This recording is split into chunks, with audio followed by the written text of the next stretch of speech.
Hai, Assalamualaikum. Salam Ramadan.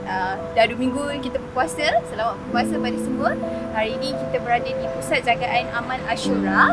Kita nak berjumpa dengan Asnam dan juga anak-anak yatim pada hari ini.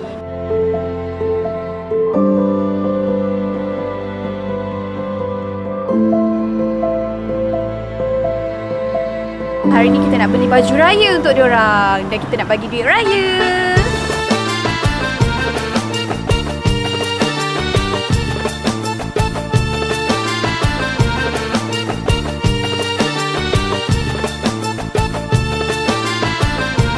Okay, sekarang ni diorang dah pilih baju masing-masing kan. So, kita orang tengah buat pembayaran.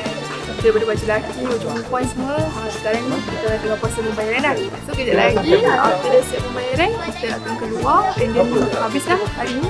Tapi sebelum tu kita akan ada sesi mengambil. Selamat